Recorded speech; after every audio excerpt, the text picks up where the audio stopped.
Boa noite. Vamos orar. Vamos elevar os nossos pensamentos ao alto, lançando o olhar sobre nossas vidas.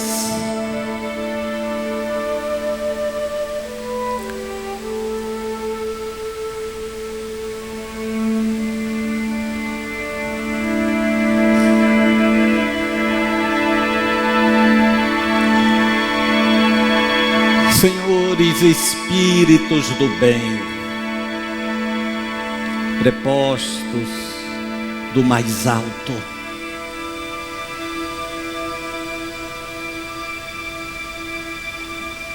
nós proclamamos a nossa divina graça pela existência, ainda que ela traga as dores do crescimento. Proclamamos a divina graça das nossas lutas diárias, das lágrimas derramadas, das dores amarguradas na solidão, muitas vezes, dos nossos quartos, tendo apenas travesseiro como testemunho. Assim mesmo, proclamamos a divina graça do existir, do poder caminhar na direção dessa transformação, da compreensão que a vida é dom bendito oferecido para que possamos nos reajustar com as nossas consciências, refazendo atitudes, reponderando conceitos, buscando o outro. Proclamamos, senhores do bem, prepostos do mais alto, a divina graça de podermos estar com o discernimento da mente para poder orarmos, para poder nos reencontrarmos com a força revigorativa da busca permanente por misericórdia e paz.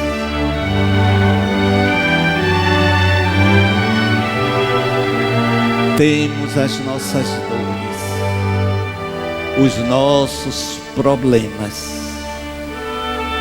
mas também a oportunidade de agradecer pelo dom da vida, pela força do sempre recomeçar. Assim, senhores do bem, durante esta reunião, auscultem cada coração nas suas necessidades mais recônditas, e nós continuaremos a proclamar a divina graça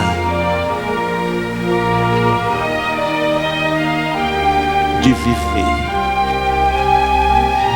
Abençoem, portanto, a cada um de nós, agora e por todo sempre.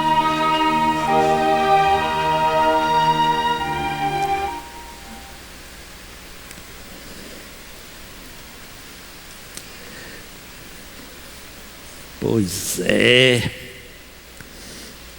mas a gente tem que realmente estar proclamando sempre a vida. Olha, é impressionante o número de pessoas que têm tentado suicídio. É impressionante, vocês não têm ideia. Vocês não têm ideia. Semanalmente, o número de atendimentos que a gente tem feito com pessoas que se encontram assim, perdidas. A religião ajuda, Medrado? Ajuda,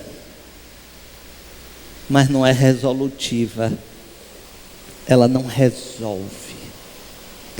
Porque as pessoas, nós vamos conversar isso durante a palestra, as pessoas não se dão conta de que o problema não é periférico, não está do lado de fora, o problema está em nós, nas nossas dificuldades, inclusive de resolução dos nossos problemas. São os problemas que vão se acumulando e a gente vai deixando para lá. Mas vão se acumulando, chega um momento que sufoca. Mas a gente está aprendendo e vamos aprender mais ainda. Meus amigos, a proposta dessa terceira terça de todo mês é a gente ter assim uma conversa mais direta, um tira-dúvida mais direto, mais objetivo. Eu proponho e reflito sobre um tema, e a cada dia que passa eu vou ver se eu uso menos tempo para isso. E depois gostaria de ouvir vocês. A gente tem ouvido assim depoimentos muito interessantes. E hoje, por que você se sente culpado, culpada por quase tudo na sua vida? Por quê? E mais, por que você continua desenvolvendo seus processos de culpa e cada vez mais isso lhe aprisiona? Claro, há reminiscências de outras reencarnações. Nós não podemos falar que somos produtos de uma só vida, mas vocês sabem que, segundo pesquisas, a maior quantidade de culpas que nós sentimos não é pelo que fizemos, mas pelo que deixamos de fazer. Olha que curioso. Nos culpamos mais por aquilo que não fizemos em algum momento, depois do episódio. Achamos que deveríamos ter feito. E no levantamento desses estudiosos do comportamento humano, geralmente esse sentimento do não poder ter feito guardam dois aspectos. O primeiro aspecto está muito associado a algo que não está no seu controle. Nós gostamos de ter controle sobre tudo em nossas vidas.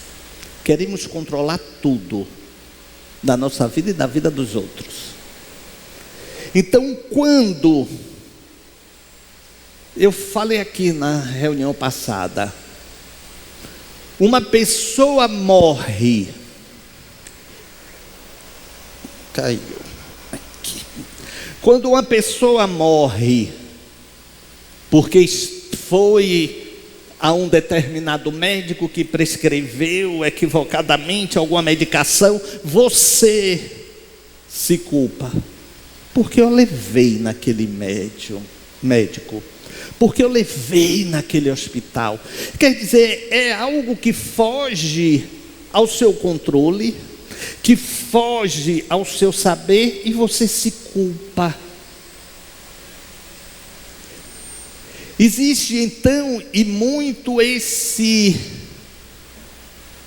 por que não fiz de outra forma? E é algo tão irracional que você não se dá conta que naquele momento você fez o que você julgou que era o melhor e da melhor forma, mas assim mesmo você se culpa.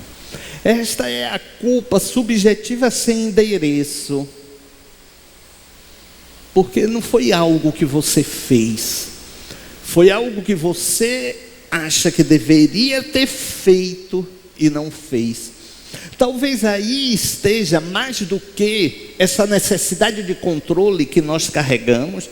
Por isso que muitos gostam da rotina, muitos gostam de que tudo esteja ali programado, porque se algo sair do programado, desconecta do equilíbrio, bagunça e perturba, em razão da necessidade do controle. Nós gostamos de sentir o controle. Por que muita gente tem medo da morte? Porque não sabe o que tem depois da vida. Então, como não sabe, teme. Eu sempre trago aquele exemplo de você quando chega em sua casa. Você sabe quais são os móveis que você tem, mas o que é que você faz? Você tem medo de caminhar no escuro, então você acende logo a luz, porque aí você controla o ambiente. Então esse é o processo subjetivo. O processo objetivo é interessante, é algo que você fez, tem uma bifurcação, é algo que você fez e viu que as consequências não foram o que você esperava, porque as consequências fugiram ao seu controle. Vocês observem que muita coisa está associada ao controle, ao querer controlar. Então você fez, você se arrepende porque as consequências foram frustrantes. Mas vocês sabem também uma outra culpa, por isso que eu falei da bifurcação nessa culpa objetiva. Outra culpa que nós carregamos muito é porque nós levamos uma vida, prestem atenção a isso, levamos uma vida segundo os desejos dos outros. E como os desejos dos outros nem sempre vêm ao encontro dos nossos próprios desejos, nos culpamos. E nessa culpa, nós nos conceituamos.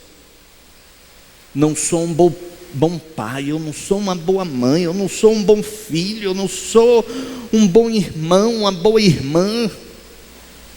Porque você acha que deveria satisfazer os desejos alheios. É como se você tivesse a obrigação de viver conforme o manual de quem ou do grupo que você quer ser aceita. Aí você se culpa, porque não consegue. Agora, por incrível que pareça, vocês sabem, a culpa não é algo de todo ruim. Não, porque é a culpa que lhe gera reflexão de atos. Se você não tivesse a experiência de se sentir culpado, você não teria desenvolvido um processo de escolha, vislumbrando consequências. Ou seja, você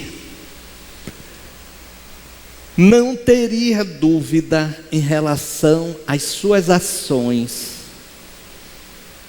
você simplesmente agiria.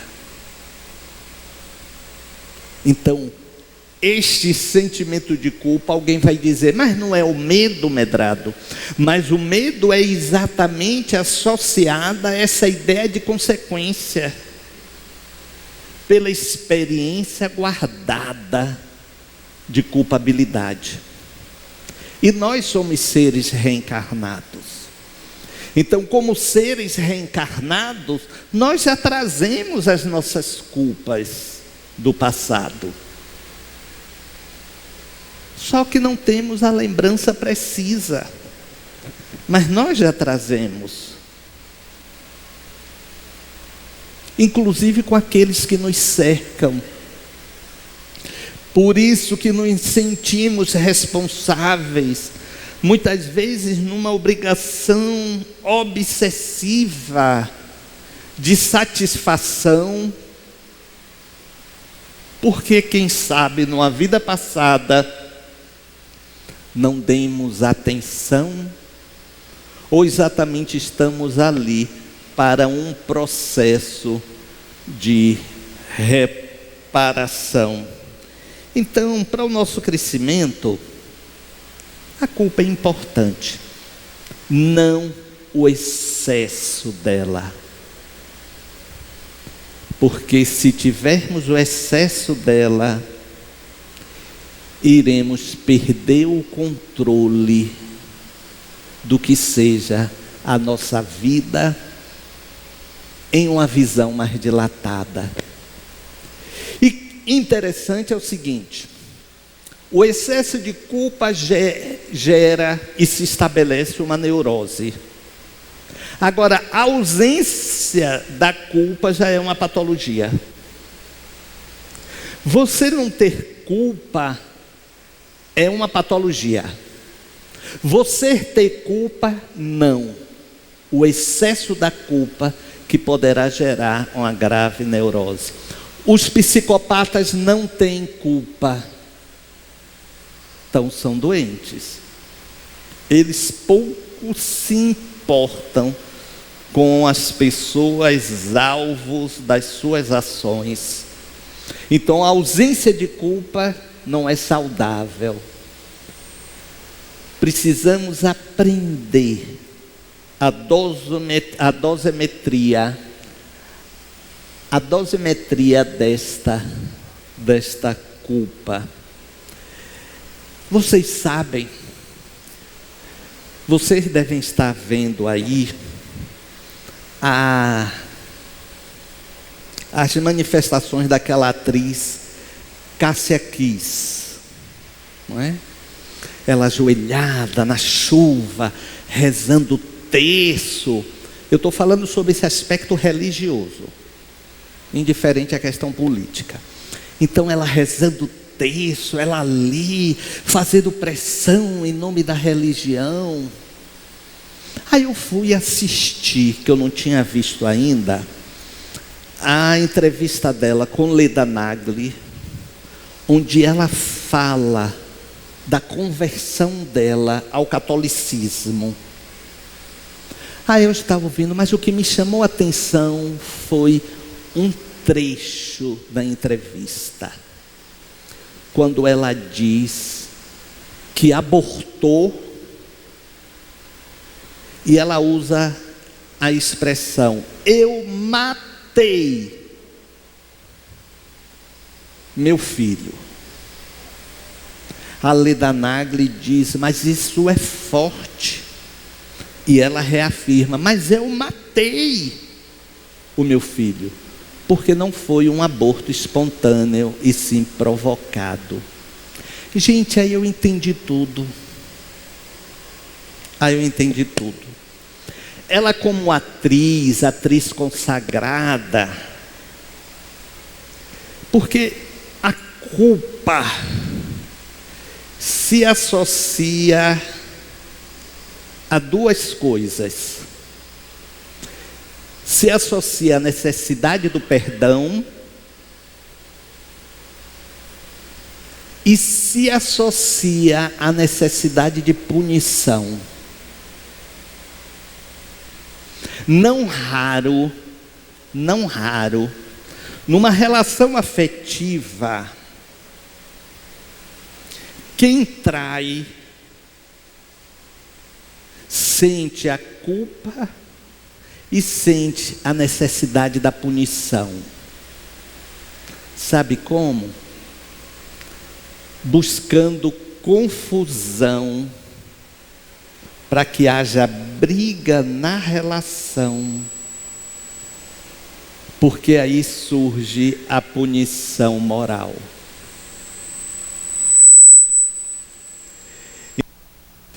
Alô, alô. Então,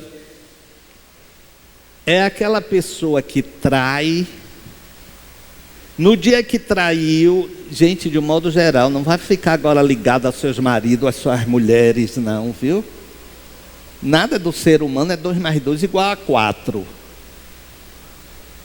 Porque cada ser humano é um mundo em si, não é? Então, mas aí chega e alguma coisa tem que ser o estupim. Porque quer que a outra parte brigue para aliviar a culpa. Tanto que se você quiser aumentar a culpa, aí vocês vão gostar. Não brigue. Não brigue.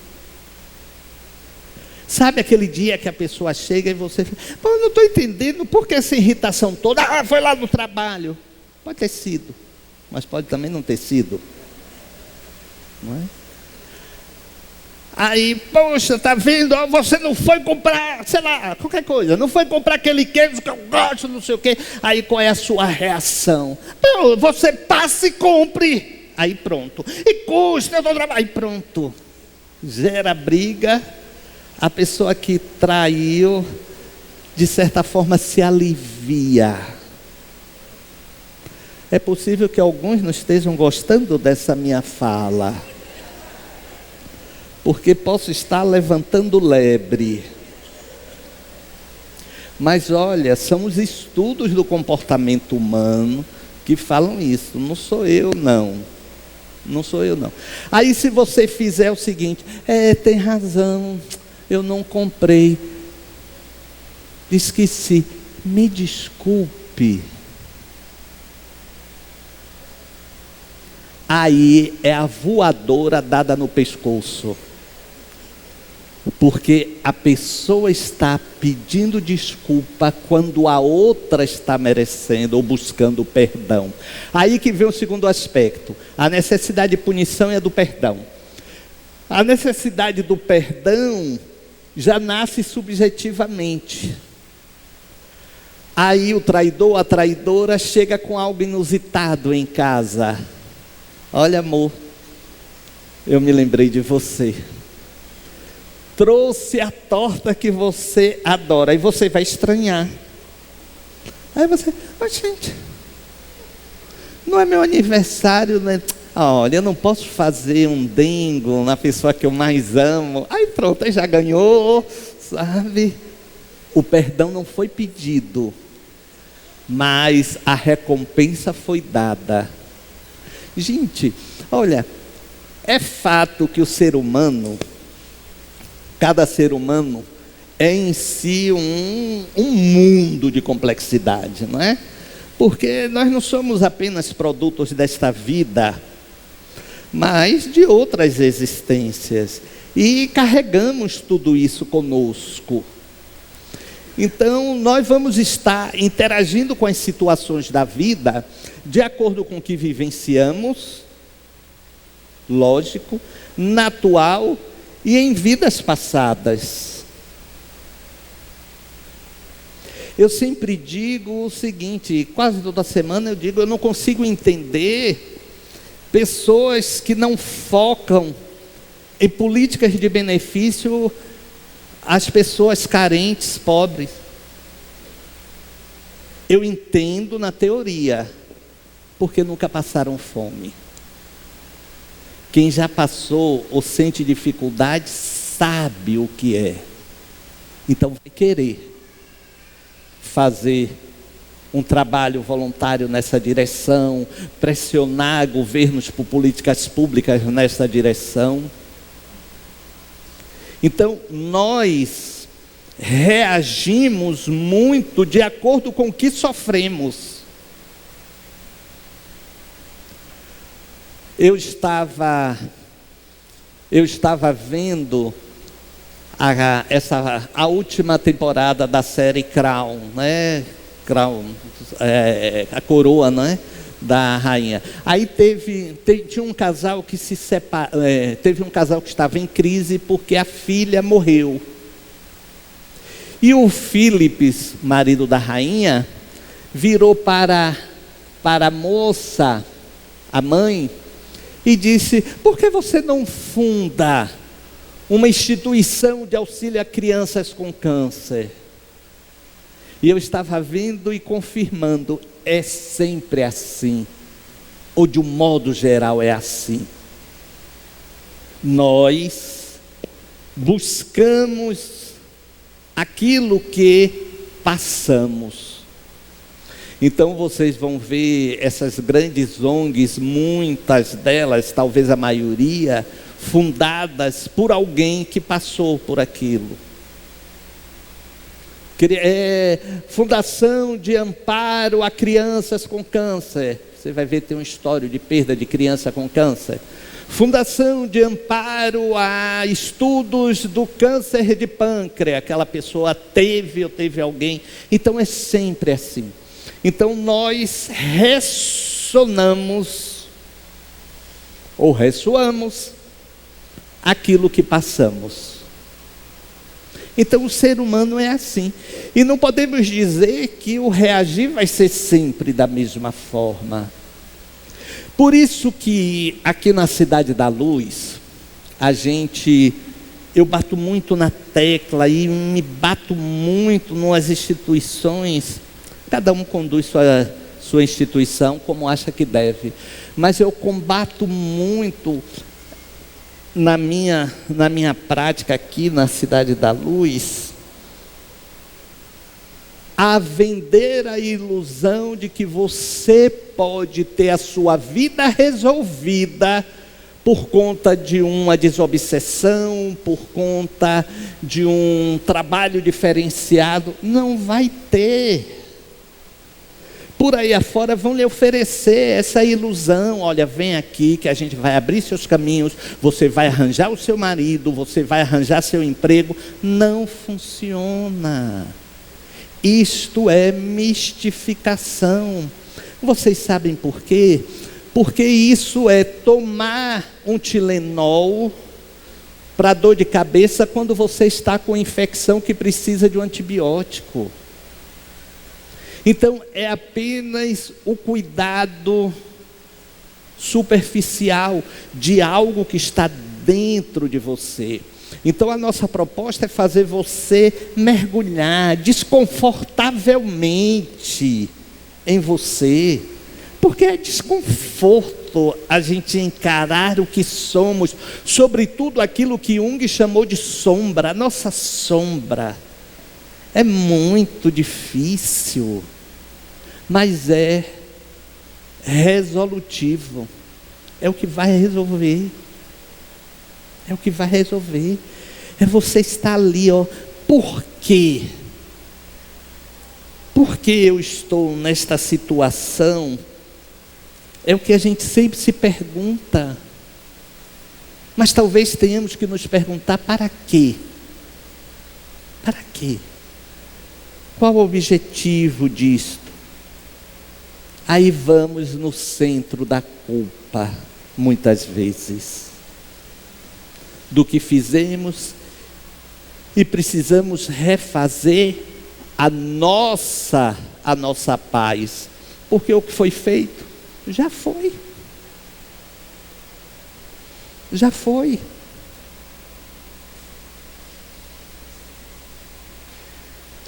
E nós não podemos fugir a essa realidade.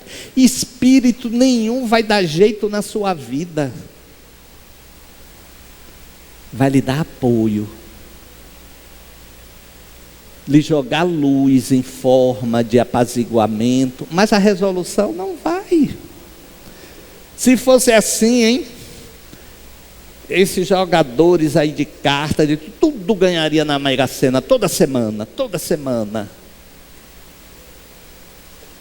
Não existiria, eu vejo assim, Iracema, eu vejo pelos postes, né? Cartomante espírita. Ou ela é cartomante ou ela é espírita, né? Não pode ser, mas vamos lá. Cartomante espírita, traz o seu amor em 7 dias. Aí quando você vai olhar, Iracema está sem ninguém. Oh meu Deus, Iracema não arranja para ela, vai trazer em 7, a vontade do outro não funciona, não. Não estou dizendo que não tem uma energia que possa ser direcionada, envolver a pessoa, mas se não houver sintonia, não adianta. Sua vida vai melhorar em 2 meses. Abra os seus caminhos, aí você vai fazer o trabalho para abrir os seus caminhos. 500, 600 reais. Aí quando você vê, a pessoa fala assim, meu Deus, ela não abre os caminhos dela mesmo. E é sempre assim, né? E vocês sabem, porque vocês já foram. É sempre assim, olhe, eu fui numa cartomante que uma amiga me indicou, gente impressionante. Ela disse tudo. E eu não falei nada. Então a última é sempre a melhor. Diz tudo. Então, é esse confronto que é importante. Então, voltando a Cássia Kiss, ela matou, ela usou essa expressão. Então ela precisa de quê? O que a culpa carrega, que eu acabei de falar? Punição e perdão. Como ela está se punindo, sendo alvo dessas críticas todas, por que não dizer chacotas? Mas ela não está num processo, de certa forma, eu vou chamar de exótico. Está. Qual é a imagem que vocês têm de Cássia Kiss? E agora é ela ajoelhada na chuva rezando o terço. É uma imagem assim de que mulher de fé? Não. O que você olha e vê assim, meu Deus, por que está fazendo isso? Porque se você for parar para ver, você pode orar em qualquer lugar. Não necessariamente no meio de uma multidão, de joelho.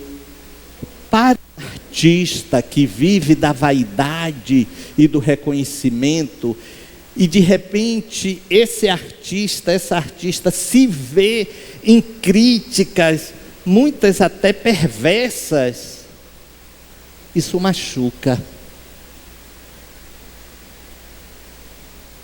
Ela está se punindo. Qual é a minha compensação? A minha compensação é defender a religião, defender os princípios da religião que ela quebrou. A culpa, portanto, tem um aspecto muito forte de rompimento de status quo, de ações estabelecidas, seja em que grupo for. Se você tem um grupo familiar que come macarrão todo domingo, é a família que se encontra para macarronada, todo domingo. Aí você resolve ter uma outra atividade. Sei lá, você quer jogar tênis ao domingo. Aí você diz, eu não venho todo domingo. Qual vai ser a resposta dos outros membros? Como você não vem todo domingo?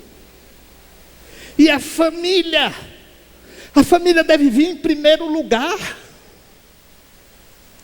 Olha aí o trabalho da culpa. E não rara, Raras são as pessoas que não assimilarão essa culpa. Então, é o estabelecimento de uma quebra de algo que ali está e que você transgride. Você gera culpa. Por isso que é importante você racionalizar a culpa. Poxa, eu não quero ir todo domingo comer macarronada. Quero jogar tênis, quero jogar futebol. Qual é o problema? Quem é aqui que não cresceu ouvindo do pai e da mãe quando vocês brigavam com seus irmãos? Olha, vocês têm que ser unidos. Têm que ser unidos, porque vocês têm que ser um pelo outro. Quantos de nós não já ouvimos isso? E não dizemos. Mas por que tem que? Não é uma via de mão dupla? Então, quem é irmão, quem é pai, quem é mãe, tio, o que for, tem licença para fazer todas as maldades. E você é a obrigação de aceitar e de entender porque é seu irmão, é sua irmã, é seu pai, é sua mãe. Não.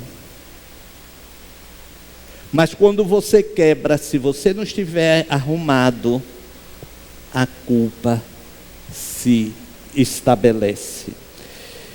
Então, Cássia quer ser punida.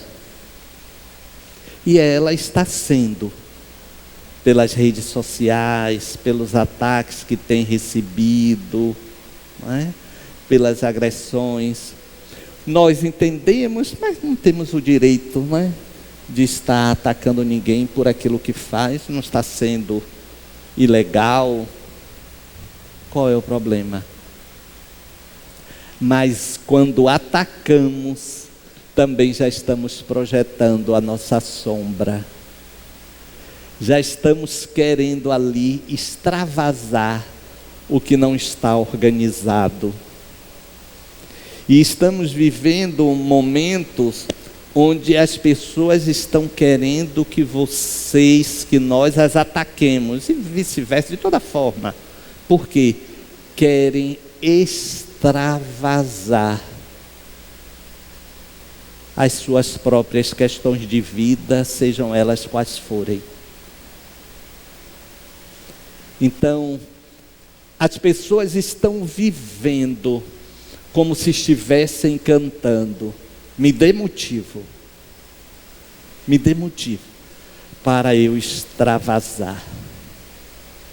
O que nós estamos chamando de intolerância, não é apenas intolerância, é falta de suportação das próprias dores, das próprias angústias. Eu preciso desabafar as minhas dores. Me dê motivo para eu desabafar. Me olhe errado, porque eu só estou precisando do seu olhar para levantar o pino dessa panela de pressão. Me olhe atravessado. Olhou? Pronto. Era tudo que eu queria. Por que está me olhando assim? E a partir daí, vomita toda a sua frustração, todo o seu desajuste. Eu vi uma cena, inúmeras, né? As pessoas ficam me mandando: Medrado, o que é que você acha disso? Eu vi uma cena que me chocou tanto. Um rapaz com cartaz, isso na época das eleições, lá do candidato dele. Aí ele encostou num carro, mostrando. O cidadão do carro já saiu dando murro nele. Aqueles murros não eram pelo cartaz, pura e simplesmente, era pela vida dele. era pela vida dele. A vida dele não estava nada bem. Ele precisava extravasar. Vamos lá, Rogério, vamos ver se alguém quer perguntar alguma coisa aqui. Boa noite, Medrado. Eu gostaria de fazer uma pergunta sobre suicídio. Posso? Sim, claro, o que quiserem. É o seguinte, eu tinha 11 anos na época, quando uma prima minha, casada há 2 anos, com um filho de 2 meses, ela se matou. Primeiro, quando ela teve logo a criança, ela começou falta de apetite, tristeza, não queria pegar no filho, essas coisas. Aí, minha tia, com 7 dias, foi ao padre, né? Aí o padre disse, não vou celebrar nesses 7 dias não, porque ela vai para o inferno e ela cometeu uma transgressão contra as leis de Deus e eu não vou celebrar a missa não. Aí minha tia disse a ele, ô padre, a partir do senhor isso, eu conheço um Deus que ama e que perdoa. Aí passaram-se os anos, quando eu fui para o Espiritismo, eu li Memórias de um Suicida, de Ivone Amaral. Aí bagunçou. Ivone Pereira. Ivone Pereira. Aí bagunçou minha cabeça pelo seguinte, a pergunta que eu quero fazer é o seguinte. Você leu Memórias de um Suicida? Eu li. Aí eu queria saber o seguinte, ela no caso, ela cometeu o suicídio porque ela deve ter tido depressão puerperal. Mas há 58 anos atrás, ninguém sabia o que era isso. Uhum. Aí por exemplo, se ela fosse viver 60 anos, e se ela tinha 25, ela vai levar 35 anos naquele sofrimento? Olha, esse livro de Ivone Pereira é de Camilo Castelo Branco, né? Um literata português que se matou, e ele faz o relato da vida dele no que seria um umbral. É preciso que nós entendamos o seguinte, ali é a história dele. Nós não podemos ter a história individual como sendo um parâmetro coletivo, não é? Então, a gente sabe que tem pessoas que se suicidam até para poder aliviar o peso da família, por algum processo doloroso. Aquilo que eu dizia há pouco, cada vida é um mundo em si, de história, de experiência. Essa tradição, eu vou chamar assim, mas uma tradição perversa da religião, vem desde da formação judaico-cristã. O suicida não era enterrado num solo cristão.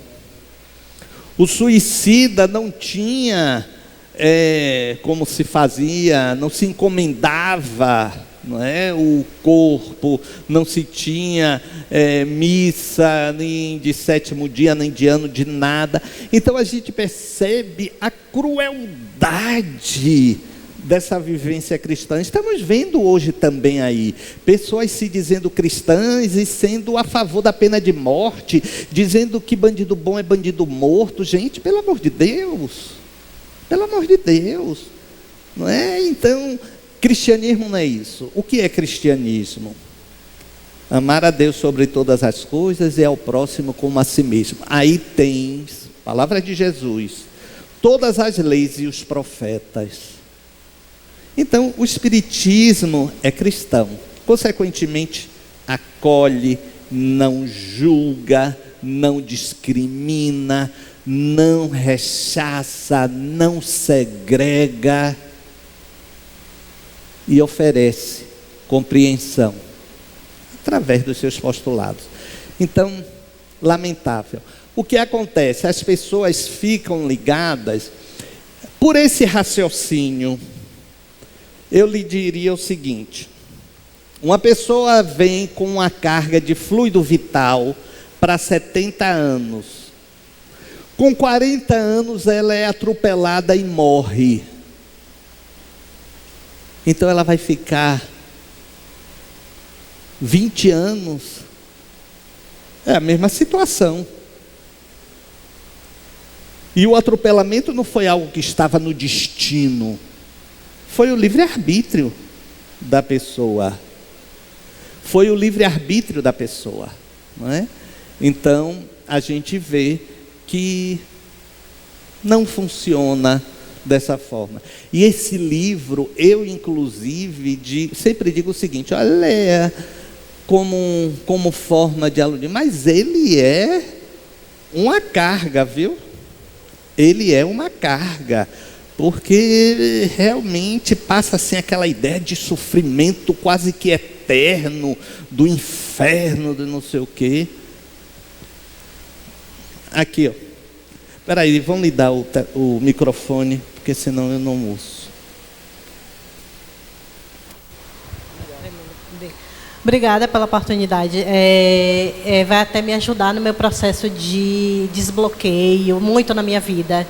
Se me atender, tipo assim, eu absorver de forma positiva ou que venha me ajudar realmente a tua resposta. Pode me ajudar muito. Porque, assim, com 15 anos, eu perdi uma irmã. Ela faleceu aos 19 anos, nos meus braços, praticamente. Ela deu crise convulsiva. E a história é que ela já tinha tendências suicidas. Ela tentou, aos 3 anos de idade, sem ter consciência, na verdade, eu acredito que sim, 3 anos de idade, ela pegou remédio, subiu no banquinho da casa do quarto da minha prima, pegou o remédio dela de cabeça, o remédio que ela toma para controlar, controlado, né? Remédio, e aí tomou, e aí ficou, quando minha mãe foi pegar ela estava sem resistência. Então, tomou, e aí eu acredito já ser uma tendência espiritual, acredito isso. Por ela, 3 anos, pegar um banquinho para pegar um medicamento para poder ingerir, né? Não entendo muito. Você pode me explicar também. Aos 16 anos, ela tomou chumbinho. Ela já vem com uma história de rebeldia, não aceitação das orientações de pai e mãe, meio rebelde. Aos 16 anos tomou chumbinho e ficou uns 20 dias mais ou menos no português, mas saiu sem sequela nenhuma, só com as marcas mesmo do soro, mas assim, passou na primeira etapa do vestibular, que tinha 2 etapas, né? Do vestibular de medicina veterinária. Quando foi dar o resultado fez a segunda etapa, quando foi dar o resultado da segunda etapa, ela já tinha falecido, porque o histórico foi quando ela chegou do trabalho, trabalhava no movimento do Shopping Barra, e quando chegou, a gente teve uma pequena discussãozinha. Ela chegou chateada, eu acho que a gente nem discutiu, ela chegou chateada, jogou algo pela janela, assim, e aí eu fui dormir com uma prima minha, a filha de uma amiga da minha mãe, que a gente nem está bem hoje, mas eu fui dormir com ela num quarto e minha irmã foi dormir no quarto da gente, que a gente dividia. Aí, quando eu chego, estou meio adormecendo assim, a servente, a funcionária lá de casa, me acorda dizendo assim, acorda, vem socorrer, Larissa, que ela está passando mal. Quando eu chego lá, ela já está em crise convulsiva. E ela contou que ela tinha tomado 2 comprimidos de Dorflex e estava com dor de cabeça, não estava assistindo mal. Tinha comido a macarronada e tomou isso. Mas, como ela tem esse histórico de ter realmente tomado chumbinho já aos 16 anos, tem uns 3 anos, a gente não pegou teste toxicológico. Na necrópsia deu choque anafilático, fechou a glote e edema pulmonar. Então, o chumbinho dá edema pulmonar. Só que a gente não pegou teste toxicológico até hoje, tem de 1996. A gente não tem esse teste toxicológico, o resultado. E minha mãe só fala que ela teve alergia, ela faleceu de alergia. Entendo. E assim, foi nos meus braços, eu não consegui dar o socorro suficiente assim. Ela pode... você recebeu a cartinha dela em 1998, 2 anos depois. Você falou assim, nossa, que meninona, não sei se você lembra dela. Nossa, que meninona. Ela falou o nome de todo mundo, disse que minha tia Elma, que é minha xará, estava sendo como uma mãe para ela, mandou um recado para mim. Minha avó Isolina, que são nomes diferentes, assim, ela mencionou tudo na carta. Ela pode ter sido suicídio? Vamos lá. Ela disse que não entendia a falta de ar toda, que era tudo por conta dos débitos dela. Mas estava aparentemente bem. Você disse que ela faleceu, ela não ficou inchada. Ela no caixão ela estava super tranquila, parecendo uma Branca de Neve. Ela era mais clarinha assim, sabe? Vamos lá. Olha, primeiro o seguinte, não quer dizer que ela tivesse uma tendência. Poderia ser, sim, um espírito que numa reencarnação passada se suicidou e guarda esse direcionamento. Mas uma criança de 3 anos tem curiosidade, não é? Tem curiosidade, pode não ter sido nenhum desses processos. Então você veja, a carta até reafirma aquela questão. Com 2 anos depois, ela já estava podendo mandar uma carta. Então, quer dizer, ela estava bem. Não estava em nenhuma zona miserável, sofrendo, não sei o quê. Agora, olha aquilo que eu estava falando da culpa. Veja na sua fala, a sua fala de culpa. Poxa, será que eu não poderia ter feito? Não, você não poderia ter feito nada. Primeiro, deve ter sido mesmo um choque anafilático, quem sabe, pode ter sido, não sei, não é? Mas olhe, não, porque com 3 anos ela fez isso, e ao mesmo tempo aquela necessidade de dizer que não, só foi mesmo isso, que tivesse sido suicídio. Qual é o problema? Qual é o problema? Vocês não iam ter como segurar, a não ser que amarrasse ela a vida toda, não é? Mas pode ter sido mesmo um choque anafilático mesmo. Então observe, nós temos uma necessidade pelo controle, sobretudo para aliviar nossos processos de culpa, de justificar até comportamento dos outros, não é? Ou então de querer modificar naquilo que possa ser mais agradável à nossa alma, não é? À nossa mente. O que foi, já foi, não é? Já foi. É continuar orando por ela e não ficar se questionando, eu não poderia ter feito isso, eu não poderia ter feito aquilo. Não. Vocês querem anestesiar uma culpa que não deve existir. Então anestesia essa culpa, não é? Buscando ramificações, porque como é que pode alguém ter tentado ou isso ou aquilo? Não, gente, as pessoas são as pessoas, as coisas acontecem. Então não cabe a você nem a sua mãe tentar explicar ou justificar o que aconteceu com ela. Ela é o universo dela mesma. E foi, e vai continuar sendo. Então as questões foram delas, que não necessariamente foram ditas a familiares, a você como irmã, sabe? Não, sabe? Não é desencanar um pouquinho, não, é vida que segue. Isso não é prova de desafeto ou desamor, não, sabe? Porque ela inclusive vai estar com a consciência de que, poxa, eu não queria ter gerado problema, eu queria resolver os meus problemas. Se foi suicídio, você está entendendo? Não se culpe, nada. Quem? Alô, boa noite. Boa noite. Meu nome é Irani Gramosa. Eu já fiz a tentativa do suicídio há 23 anos atrás. E graças a Deus não deu certo. A iniciativa da tentativa foi por conta de 2 mortes na minha família, quase que consequente, em menos de 1 ano. Primeiro da minha mãe, depois da minha irmã. Eu fiquei muito sentida, né? A minha vida ficou sem sentido. E aí, então, eu me sentia culpada. Especialmente porque minha mãe, na época, que chorava pela minha irmã, ela queria que eu ficasse com ela também, chorando. e não tomava mais nenhuma iniciativa. Aí eu decidi prosseguir a minha vida e deixar que minha mãe seguisse a vida dela também, né? E aí então, mesmo no processo depressivo, eu procurei estudar, procurei dar sentido à minha vida. E aí eu fui fazer o pré-vestibular e mesmo no processo depressivo, eu consegui passar no vestibular, né? Na época eu lembro que eu levei 2 meses sem ir para o pré-vestibular e no caminho eu senti um cheiro de flores.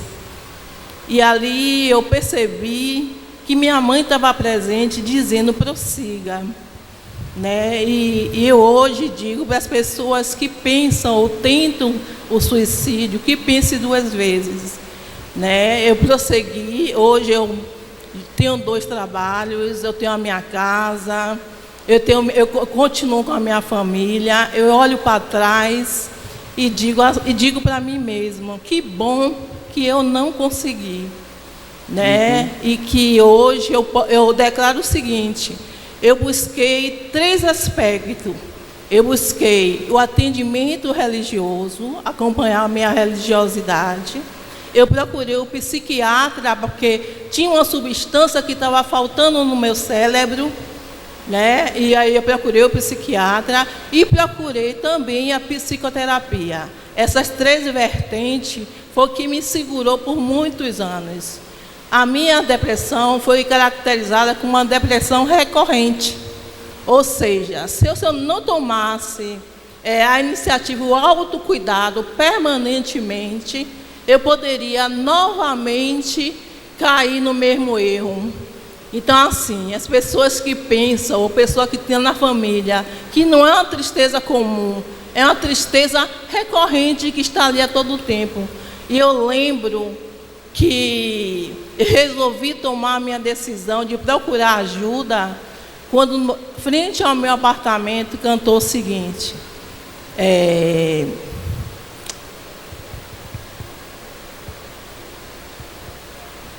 restituir, eu quero de volta o que é meu, sarar-me e põe no seu... Eu não me lembro a letra de outro, mas eu me lembro desse refrão, e que eu pedi a Deus para restituir a minha vida, e eu consegui restituir, né? E hoje eu me preocupo muito com as crianças que ficam em seus quartos, trancados o tempo todo, lá na internet, ou os pais que ficam mesmo na mesa almoçando e cada um com o seu celular. Então eu preciso muita atenção. Ok. Né? Obrigada. Obrigada a você pelo seu depoimento. Muito obrigado. A tentativa de suicídio vai ser sempre a busca de um anestésico, onde a culpa ou a insuficiência de resolução estarão presentes, não é? Sempre, sempre, sempre. A culpa ou a insuficiência para a resolução. Uma doença que você pensa que não vai ter cura, um processo que você acha que não vai conseguir sair, mas é aquilo, né? Cada mente é um universo. Em relação a essas questões das crianças, dos adolescentes, eu até entendo, mas nós também não podemos tomar o nosso tempo como parâmetro, não é? No meu tempo, a gente ia para a rua brincar, hoje não. Mas hoje é um outro momento, então temos que buscar caminhos para que essa interação seja feita sem estar tolhendo ou cortando o que seria um processo natural da sociedade, não é? Então, olha, hoje vamos almoçar, bote aqui, um minutinho só, bote aqui os seus celulares que hoje não vamos ter a pizza e ninguém vai ficar com o celular. Buscar caminhos não seria o proibir. Fale para... Se há um lugar que a gente sabe que as pessoas vão desejar algo bom sem interesse nenhum, é aqui, não é verdade? Então, cadê minha música?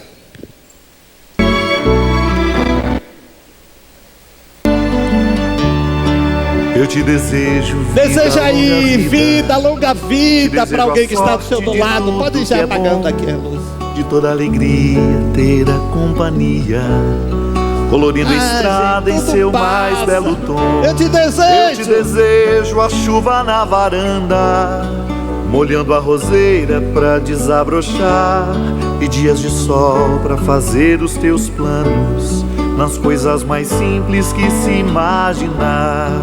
E dias de sol pra fazer os teus planos, nas coisas mais simples que se imaginar. Deseje do coração. Quem sabe esse abraço Eu não te está desejo sendo um a paz descarrego que você No está voo dando perfeito, àquela pessoa. contemplando o mar, e que a fé movedora de qualquer montanha te renove sempre e te faça sonhar. Mas se vierem horas de melancolia, que a lua tão meiga Os venha te passistas apagar, podem vir. e que a mais doce estrela seja a tua guia, como mãe singela te orientar. E que a mais doce estrela seja a tua guia, como mãe singela te orientar.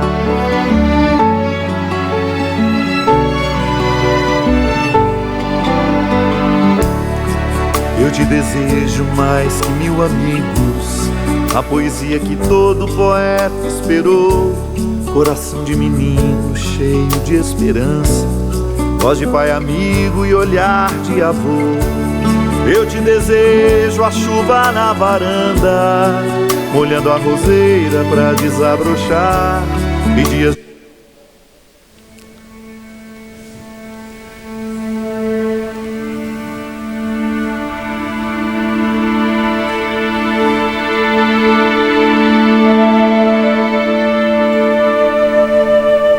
Agora é o momento da sua conversa.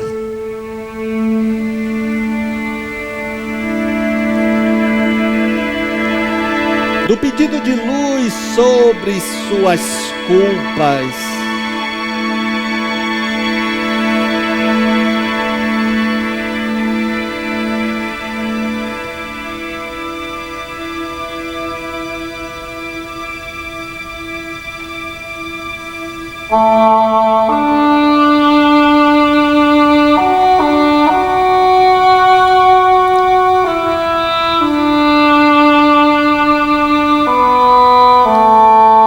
Peça pelas pessoas cujos nomes você colocou para a oração, encarnadas e desencarnadas.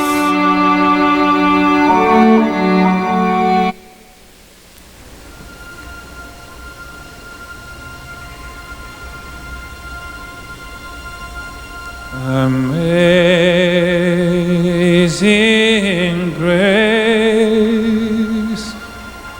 how sweet Divina graça the sound that saved a wretch que nos reafirma a vontade de caminharmos pela vida, superando as nossas dores, as nossas angústias. lost, but now I'm found. Ah, divina Was graça blind, but now do estarmos na luta, I see. de recebermos um abraço, de recebermos agora o passe.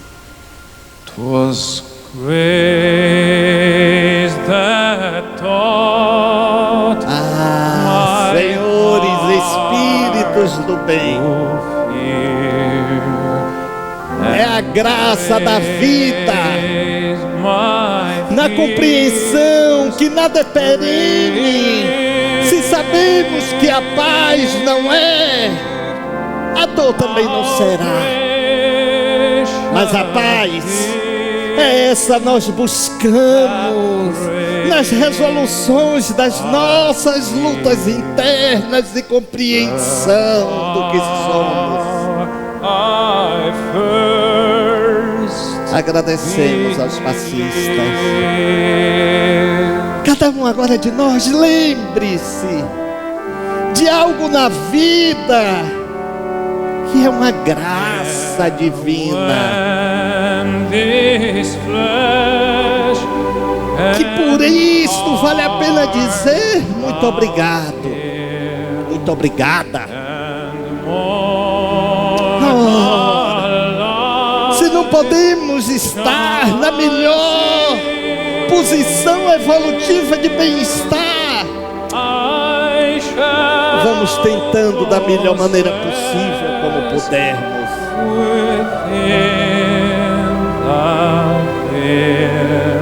Ah, senhores espíritos do bem,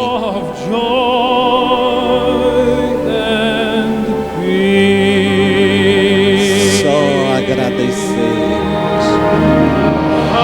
Nossa alma clama assim sempre por paz e pela tal felicidade que nem sabemos bem o que seja, mas o que anima e nos faz levantar e sair da dificuldade para a luta é a esperança que nos agasalha na fé, da certeza de que não estamos sozinhos. Temos o nosso anjo da guarda, temos aqueles que nos protegem. Ah, senhores espíritos do bem, muito obrigado, porque nós vamos sair refeitos e com a certeza de que se o Senhor é o nosso pastor, nada nunca nos faltará.